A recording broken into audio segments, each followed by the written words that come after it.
اب یہ 10 حکم جب بزرگ موسیٰ نے بنی اسرائیل قوم کو پیش کیے کہ یہ خدا نے ایگریمنٹ مانگا ہے تو آپ کیا کہتے ہو؟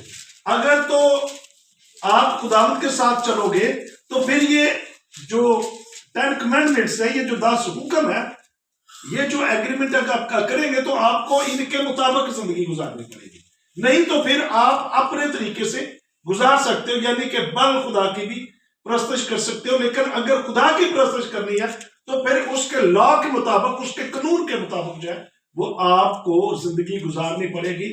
اور پھر جب لوگوں نے کہا کہ ضرور ہے کہ ہم زندہ خدا کے ساتھ ایگریمنٹ کریں گے، جو خدا کرنے کے لیے کہے گا ہم وہی سب کچھ کریں گے، اور وہ جو خدا کرنے کے لیے بول رہا ہے ہم وہ مانتے ہیں۔ تو پھر بزرگ موسیٰ نے کیا کیا؟ بزرگ موسیٰ نے کیا یہ کہ اس نے برہ جو تھا وہ ذبح کیا اور اس کا خون جو تھا وہ لوگوں پر چھڑکا، اور اس طریقے سے خدا کا اور لوگوں کے ساتھ جو تھا وہ ایگریمنٹ ہو گیا، اور اس میں تیسرا پرسن کون تھا؟ موسیٰ۔ اور پھر اس طریقے سے لوگوں کے درمیان جو تھا وہ ان کا ایگریمنٹ ہو گیا۔ اب پرانے عہد میں جب ہم دیکھتے ہیں تو سب سے پہلا جو عہد جو تھا وہ باندھا گیا جب ہم پیدائش 15واں چیپٹر دیکھتے ہیں۔ میں چاہتا ہوں کہ آئیے اس کو دیکھتے ہیں، پھر ہم نئے عہد کی طرف چلتے ہیں تاکہ ہمیں پتہ چلے کہ نئے عہد میں کیا کیا ہوا ہے۔ یہ پرانے عہد میں ابھی ہم چل رہے ہیں، پرانے عہد میں یہ چیزیں میں شارٹ بتاؤں گا آپ کو۔ پیدائش 15واں چیپٹر، یہاں پہ جب ہم دیکھتے ہیں 15ویں چیپٹر میں تو لکھا ہے کہ ان باتوں کے بعد خدا کا کلام رویا میں ابرام پر نازل ہوا اور اس نے فرمایا، اے ابرام تو مت ڈر، میں تیرے سپر اور تیرا بہت بڑا اجر ہوں۔ ابرام نے کہا، اے خدا تو مجھے کیا دے گا، کیونکہ میں تو بے اولاد جاتا ہوں اور میرے گھر کا مختارو جو مشکی علیزر ہے۔ پھر ابرام نے کہا، دیکھ تو نے مجھے کوئی اولاد نہیں دی، اور دیکھ میرا خنزاد میرا وارث ہوگا۔ تب خداوند کا کلام اس پر نازل ہوا اور اس نے فرمایا، یہ تیرا وارث نہ ہوگا بلکہ وہ جو تیرے سلب سے پیدا ہوگا وہی تیرا وارث ہوگا۔ اور وہ اس کو باہر لے گیا اور کہا کہ اب آسمان کی طرف نگاہ کر، اور اگر تو ستاروں کو گن سکتا ہے تو گن۔ اور اس نے کہا، تیری اولاد ایسی ہی ہوگی۔ اور وہ خداوند پر ایمان لایا اور اسے اس نے اس کے حق میں راست بازی شمار کیا، اور اس نے اس سے کہا، میں خداوند ہوں جو تجھے کسدیوں کے اونٹ سے نکال لایا کہ تجھ کو یہ ملک میراث میں دوں۔ اور اس نے کہا، خداوند خدا، میں کیوں کر جانوں کہ میں اس کا وارث ہوں گا۔ اب یہاں تک پڑھیے، پھر آگے پڑھتے ہیں۔ یہاں پہ دیکھیں ذرا، خدا جو ہے وہ ابراہم کو بلاتا ہے، ابراہم کے ساتھ اس وقت نام ابراہم ہی تھا، ابراہم کا مطلب باپ۔ اور خدا نے اسے کہا کہ بھائی جیسا میں کچھ کرنے کے لیے کہہ رہا ہوں تو ویسے ہی کر۔ تو اس نے کہا، اب وہ ڈرا ہوا ہے، سہما ہوا ہے، ڈرا ہوا سہما ہوا، کیا کہہ رہا ہے؟ کیا خداوند میری تو کوئی اولاد ہی نہیں ہے۔ تو خدا نے کہا کہ میں تیرا بہت بڑا اجر ہوں، تو مت ڈر، تو خوف زدہ نہ ہو۔ اور دیکھ، اب ابراہم اسے کہتا ہے کہ دیکھ میرا تو کوئی وارث ہی نہیں ہے، یہ جتنی بھی جائیداد ہے، جو کچھ بھی میرا ہے، وہ تو سارا نوکر لے جائے گا اور وہ اس کا مالک بن جائے گا، تو میرے تو کوئی اولاد نہیں۔ اور اب میری ایج جو ہے وہ کتنی ہے؟ اب دیکھیں ذرا، ایج بھی اب بڑھاپا ہوئی ہے، بیوی بھی بڑھاپے میں اور وہ بھی بڑھاپے میں، اور جو اگر ہم سائنسی لحاظ سے دیکھیں، میڈیکل لحاظ سے دیکھیں تو ان کے ہاں اولاد نہیں ہو سکتی، لیکن خدا اسے کیا کہہ رہا ہے؟ خدا اسے کہہ رہا ہے کہ وہ تیرے سلب سے ہوگا، وہ وارث ہوگا، یہ وارث نہیں ہوگا، جو تیرے سلب سے ہوگا۔ اس کا مطلب کہ خدا اسے بتا رہا ہے کہ تیرے ہاں اولاد ہوگی اور وہی جو وہ تیری وارث ہوگی، اس کے علاوہ کوئی دوسرا وارث نہیں ہوگا۔ اب یہ خدا اس کے ساتھ خیمے میں بات کر رہا تھا، وہ خیمے کے اندر تھا، اور خدا نے جب اسے خیمے سے باہر نکالا، یاد رکھیے جب ہم اپنے خیمے سے باہر نہیں نکلیں گے تو خدا کبھی بھی آپ کے ساتھ ریویلیشن نہیں کرے گا، کبھی بھی آپ کے ساتھ بات یا ہو سکے یا پھر خدا آپ کو جو ہے وہ کچھ بتا سکے، ایسا نہیں ہوگا۔ خدا اپنے راز، خدا اپنے بید جب تک آپ اس خیمے کے اندر رہیں گے کبھی بھی کھولے گا نہیں، آپ کو باہر نکلنا پڑے گا۔ باہر نکل سے مراد کہ آپ کو مکمل طور پر اپنے آپ کو خدا کے سامنے پیش کرنا پڑے گا۔ اب خدا نے جب ابرام کو کہا کہ تو خیمے سے باہر نکل، پھر میں تجھے بتاتا ہوں۔ اب خدا سے کیا کہہ رہا کہ آسمان کے ستاروں کو گن سکتا؟ اس نے کہا نہیں۔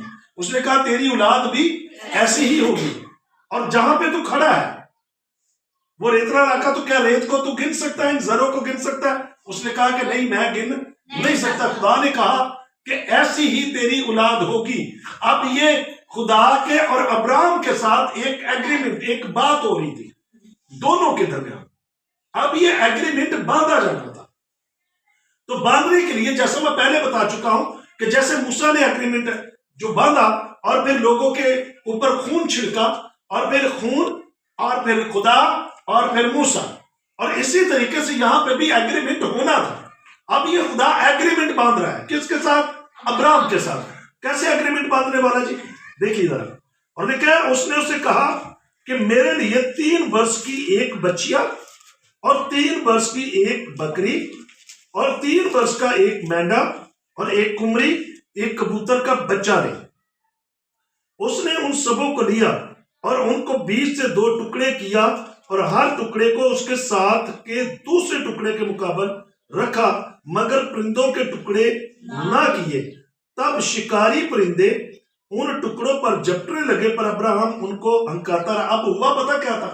خدا نے جب کہا کہ تو مینڈا بھی لے، بکری بھی لے، کبوتر بھی لے، اور پھر کمری بھی لے، اور اس کو کرنا کیا ہے؟ ان کو سینٹر سے چیر دینا ہے، ان کے ٹکڑے کر دینے ہیں، اور پھر کرنا کیا ہے؟ کرنا یہ ہے کہ ان کو قطار میں ایسے جو ہے وہ رکھ دینا۔ کیا کرنا جی؟ قطار میں اس قربانی کو کیا کرنا جی؟ اس گوشت کو کیا کرنا ہے؟ ایسے لائن میں رکھ دینا۔ اب لائن میں رکھنا تھا، تو اب ہونا کیا تھا؟ ایک طرف ابراہم تھا اور دوسری طرف کیا تھا؟ خدا۔ اب خدا اور ابراہم، اور درمیان میں کیا جی؟ اب دیکھیں ذرا، یہ ایگریمنٹ ہے، خدا ایگریمنٹ کرتا ہے۔ آج میرے ساتھ اور آپ کے ساتھ بھی ایگریمنٹ خدا کرنے کے لیے۔ اب کیا تھا کہ وہ جو گوشت خدا نے کہا تھا کہ تو میرے لیے بچیاں بھی لے، کبوتر بھی لے، بکری بھی لے، مینڈا بھی لے، اور ان کو چیر کے تو ان کے ٹکڑے کر کے تو ان کو قطار میں رکھ دینا ہے۔ اور اب دیکھیں ذرا، خدا بھی چلے گا، ابراہم بھی چلے گا، تو پھر ایگریمنٹ سائن ہوگا۔ اب ہوا کیا کہ اب پرندے آتے ہیں، شکاری پرندے، اور اس گوشت کو نوچنے کی کوشش کرتے ہیں، اور ابراہم کیا کرتا ہے جی؟ ان کو روک رہا تاکہ وہ کوئی بھی چیز جو ہے وہ نہ کھا سکے اور کوئی بھی اپنا جمع نہ کر سکے۔ اب خدا لکھا بائبل مقدس کے اندر آگے کیا ہوگا؟ ذرا پڑھیے ذرا، پھر آپ کو میں بتاتا ہوں۔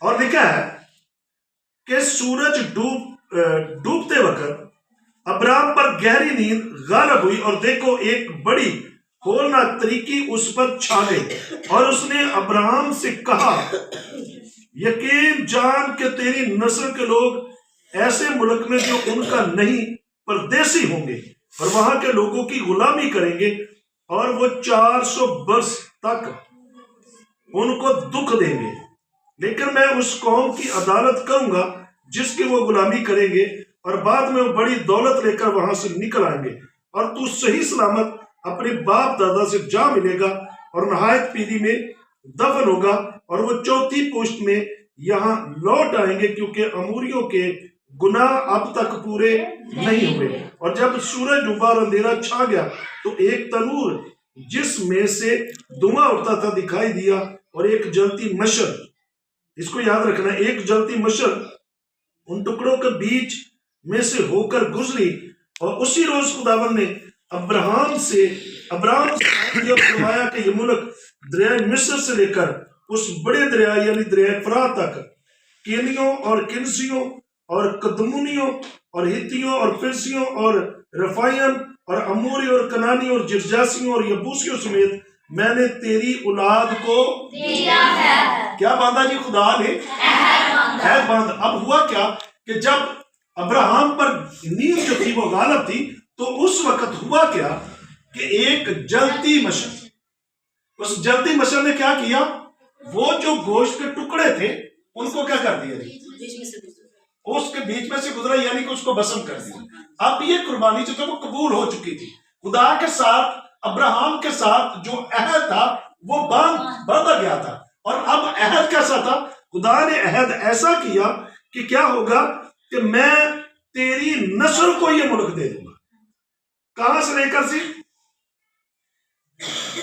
لکھا ہے اور فرمایا کہ یہ ملک دریائے مصر سے لے کر اس بڑے دریا یعنی دریائے فرات تک میں نے تجھے اور تیرے بعد تیری اولاد کو دیا. آمین. آمین. خدا نے ابراہم کے ساتھ ایک عہد جو تھا وہ باندھ لیا. عہد کا پتہ چل گیا کہ کیسے باندھا گیا، یعنی کہ ایک طرف ابراہم اور دوسری طرف خدا.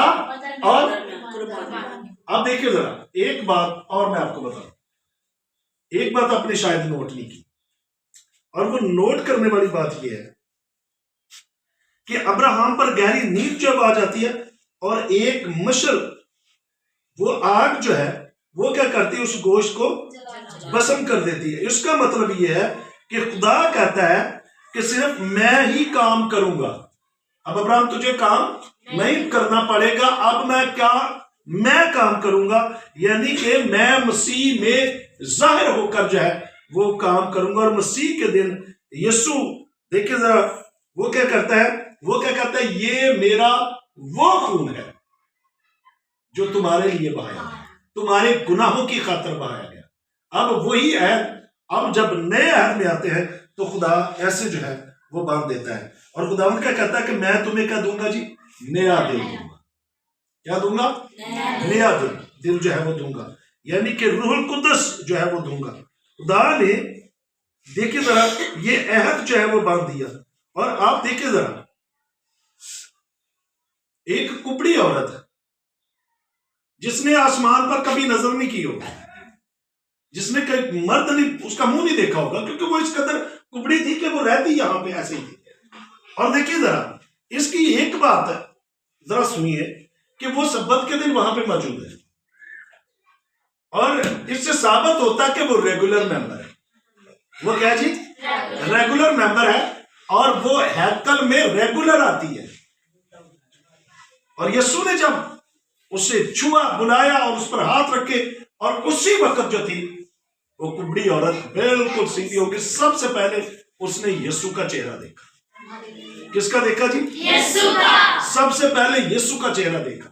اب وہاں پہ جو لوگ تھے وہ کیا کہہ رہے تھے؟ وہ کہہ رہے تھے کہ سبت کے دن بھی یہ سارے کام ہو رہے ہیں. یسوع نے پھر ان کو کہا کہ اب بھئی تم اپنا گدھا یا بیل جو ہے اس کو پانی پلانے کے لیے کھول کے نہیں لے کے جاتے سبت والے دن؟ تو انہوں نے بتایا کہ لے کے جاتے ہیں. تو اس نے کہا کہ یہ 18 برس سے ایسے ہی شیطان نے اسے جکڑ رکھا تھا، تو کیا یہ اس بند سے نہ کھولی جاتی کہ وہ بندھن ٹوٹتا ہی نہ؟ اب دیکھیں ذرا اب وہ یسوع مسیح میں چیزیں نظر آ رہی ہیں کہ لوگ جو ہے وہ یسوع مسیح سے شفا پائیں. اور اس کے بعد بھی دیکھیں ذرا جب یسوع آخری وقت میں اپنا جو ہے وہ لوگوں کے ساتھ وہ آخری کھانا جو کھا رہے ہیں تو وہاں پہ کیا کہہ رہے ہیں؟ وہاں پہ یسوع مسیح جو ہے متی 26:28 میں کیا کہتے ہیں، اور مرکز 14:24 میں آیت ایک، دونوں میں ایک ہی چیزیں ملتی ہیں. لکھا ہے متی 26 باب اس کا 28ویں آیت اور مرکز 14 باب اس کی 24ویں آیت. لکھا ہے کیونکہ یہ میرا وہ عہد کا خون ہے جو بتھیروں کے لیے گناہوں کی معافی کے واسطے بہایا جاتا ہے. اور اسی طریقے سے لوکا 22:20 میں کیا لکھا ہے؟ لکھا اور اسی طرح کھانے کے بعد پیالہ لیا اور یہ کہہ کر دیا کہ یہ پیالہ میرے اس خون میں نیا عہد ہے جو تمہارے واسطے بہایا جاتا ہے. اب یہاں پہ نیا عہد جو یسوع مسیح بتا رہے ہیں، اس کا مطلب یہ ہے کہ پرانا عہد اور پھر نیا عہد بھی ہمیں نظر آتا ہے. اور پرانا عہد جو ہے وہ خون کے بغیر نہیں باندھا گیا، تو نیا عہد کیسے خون کے بغیر باندھا جا سکتا؟ خون کے بغیر عہد نہیں باندھا جا سکتا. تو اب نیا عہد وہ بھی خون سے ہی باندھا گیا. بائبل مقدس میں ہم دیکھتے ہیں 2 کرنتھیوں 3 باب اس کی 7ویں آیت سے 9ویں آیت تک. 2 کرنتھیوں